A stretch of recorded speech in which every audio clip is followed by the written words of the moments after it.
Today I got people in year 12 and 13 to evaluate my coursework to see what they thought of it. I did some evaluation sheets, which I gave 20 people. They each gave my work a level and a mark, and then they added any additional comments, either positive or negative, about my work. Most people gave my work a level 3, which I was quite pleased with because I feel it's a respectable grade. 14 out of the 20 people gave my coursework a level 3. There was 5 people that gave my coursework a level 4, which is the best level, and then there was 1 person that gave my work a level 2. Out of these comments that I got given from people, I then did a list of the main points that came up, both positive and negative. A lot of people said that I had a lot of different shots in my media, and this was something I did focus on. I tried to get people from the front view, from the back view and sideways, so that it would have a variety of shots so it wouldn't get too boring for the viewers. They also commented that I used different shot distances. I did this by using a worksheet that my teachers gave me with shots close up, cut-in shots, which I used as well. I tried to use as many of these as I could, but obviously I didn't do all of them because there is a large amount of them there. I did a cut-in shot right at the end when Harriet was tap dancing. I got her tap dancing and then just a cut-in shot of just her feet specifically. This seemed to work well because a lot of people did state that the tap dancing scene was their favourite shot, so I was quite pleased with how that worked out. People also commented that I used a variety of age of actors. This was something that I was quite conscious of because 6 out of the 9 cast members that I had were 16 to 17, which is a very narrow age range to use. So I made sure that my judges were a much older age, so it was significant between the 16 to 17-year-olds to the 60-year-olds.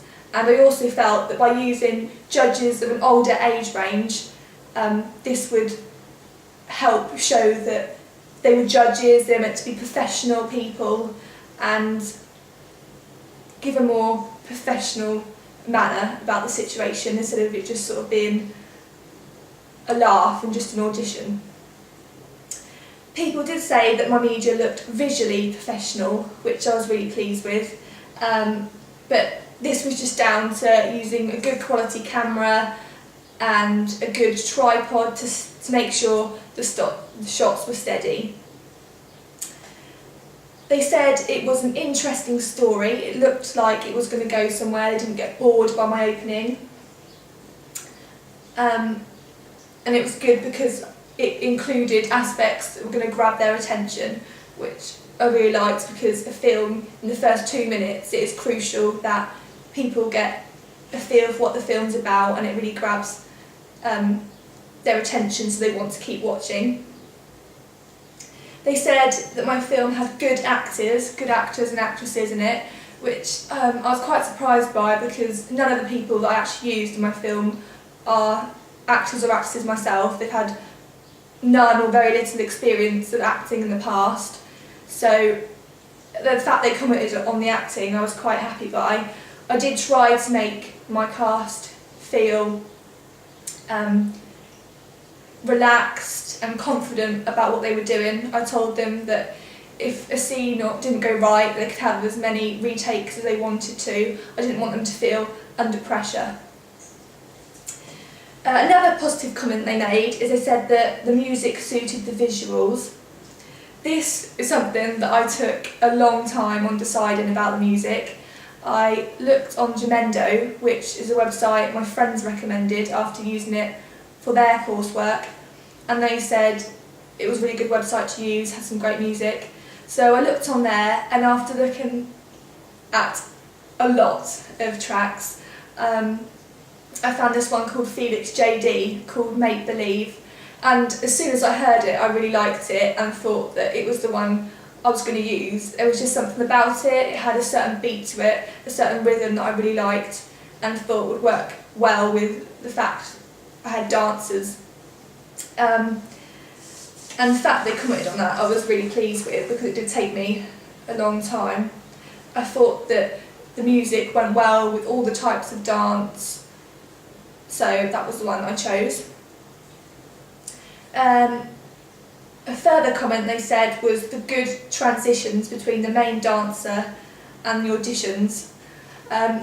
Because my film has two different parts to it, it's in two completely different locations, and I tried to combining the two was a hard task, as I didn't want people to think what on earth is going on. I didn't want them to be confused, and I wanted it, although shots were going to be very different, I still wanted my piece to flow and people to grasp the idea of what was going on. So I was really happy that they commented on the transitions, and they obviously did understand and did think that my whole film flowed. They said I had a good plot, which was mainly down to the idea that I've watched other films to do with dance, such as Step Up 3D and Billy Elliot, and got some ideas from there.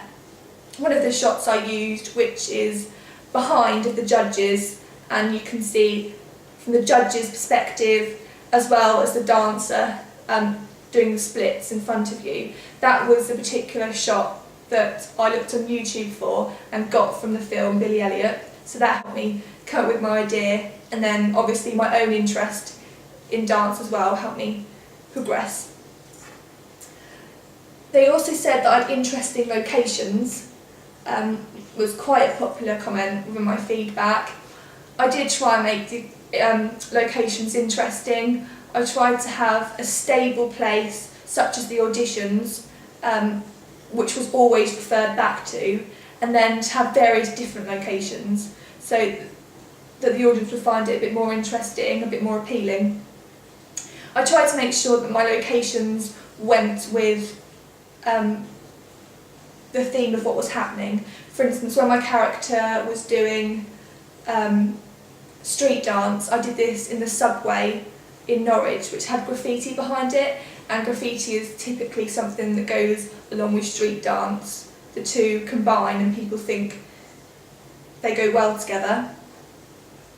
I also did this by getting my main character to do ballet underneath the bandstand in Chapelfield Gardens. This is because ballet is naturally a very elegant dance, and the park and the surroundings and the bandstand have quite a pretty look to it, quite elegant, and I thought that too represented the dance. And then lastly I got my main actress to dance in an alleyway, which people did say was their favourite shot. And I think this shot stood out because it was the only point that the audience could actually hear some sound other than the music. They could hear her tap dancing, and the colour of top she was wearing, which was sort of a reddy burgundy, I thought contrasted really well with the background of the brick wall, which is to the side of her. Only one person did comment about it, but I really liked their comment. They thought there was good placement of the poster that I used, and to be honest, this was more luck than anything really that I placed the poster there. I never really thought about doing the poster until some weeks after I come up with my idea, when I was talking about it to a friend, and one of my friends said to have a poster would be a really good idea. So I designed a poster, and then when I was doing my location research, looking back at the pictures, I then realised that the billboard underneath the subway, where I was going to get my main character to walk past anyway, would be a really good place to put the poster, and for her to walk past it without acknowledging the fact that, without acknowledging that its existence, without acknowledging that it was there. And in that way as well, the audience could know about the auditions and know that she should be there, but she's unaware of that. So it's something that the audience have a little bit of piece of information that the character itself doesn't have.